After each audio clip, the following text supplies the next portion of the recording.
Hi viewers, I wanted to make a video which is a very important thing about buying an inverter for home or office.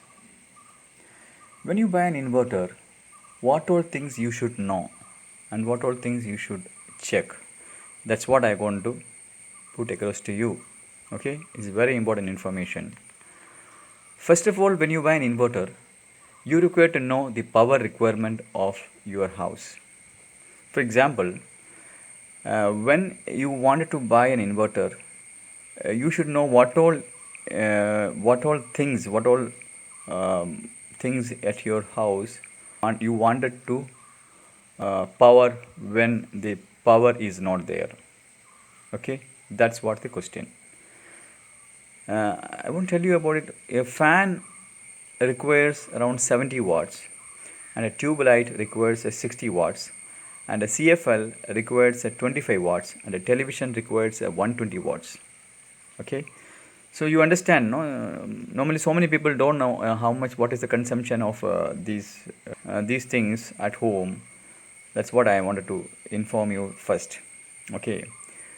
So when you require around 3 tube lights, 3 fans, and 1 CFL bulb, and 1 television, when the power is not there, you wanted to watch or you wanted to make it usable.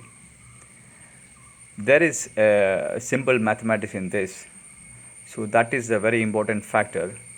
So when you wanted to have 3 tube lights, so you have to multiply 3 into 2, 3 into 70 watts, and when you wanted to have 3 tube lights, you have to multiply 3 into 60 watts, and CFL is only one we had put over here, that is 25, multiply into 25 at 25 watts, and 1 television also you have to add on this, that is 120 watts.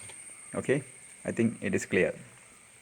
Now you find that all together adding this, multiplying this above and adding this, you will get around 535 watts. That is what the requirement of your house, that is the power requirement of your house. And next important question is that what is the inverter you should choose. So in inverter you should know the volt ampere. Okay, these are not technical things, but still I will explain you in. So the inverter voltage, how much voltage is required for an inverter at home. An average value of power factor efficiency of inverter is around 70%, that is 0.70. That is one important thing. So when you wanted to find the volt ampere about the inverter, so you have to do a small calculation here also. That is volt ampere is equal to 535 is the power requirement, 535 divided by the efficiency of the inverter, that is the power factor of the inverter, efficiency of the inverter, that's what we said in the previous, that is 0.70. So when you divide 535 divided by 0.70, it comes 765 VA. So the requirement of your house is a 765 VA inverter. In market, you get 800 volt ampere inverter is available. Okay, so you can choose as per the requirement of your house. As the inverter comes to inverter also you understands. Okay, now this part is over. Now know your battery.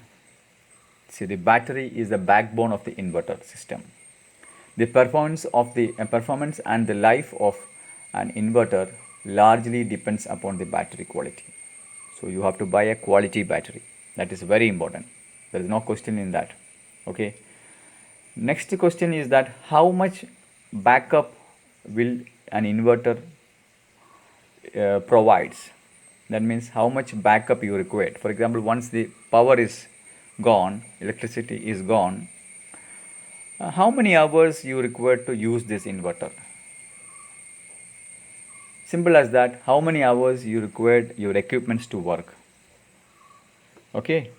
So in market, around 100 Ah, 150 Ah, 180 Ah is available. Okay, yeah, that is all batteries power measurements. Okay, that's what I wanted to inform you. So these are readily available. So once you wanted to understand the calculation of battery also, so you required battery capacity. You should know about battery capacity. What is battery capacity? The battery which give backup to the inverter, backup to our house. Okay, so this battery capacity you wanted to find out is that the 535 is our power requirement, that you have to multiply in with required hours. Like for here I am putting it 3 hours, and the divided by the volt of the battery. Here I had put 12 watts. So when 535 multiplied into 3 hours divided by 12 watts is equal to 133 Ah. So what is 133 Ah? Here is that is the requirement of your battery. So you can run around 3 hours, 3 tubelets, 1 CFL, 1 TV and 3 fans for 3 hours once the power is not there. So you need 800 VA inverter and 133 Ah battery. That is the conclusion I wanted to make it. So these things if you know, or nobody can fool you, that is the right thing. So when you buy an inverter, please take these precautions, watch this video, and you will not land in trouble later. Once after buying, then don't experience from your experience. You experience from the others' experience. That is the smartest way. So watch this video and before buying the inverter. Thank you very much. Bye. Take care.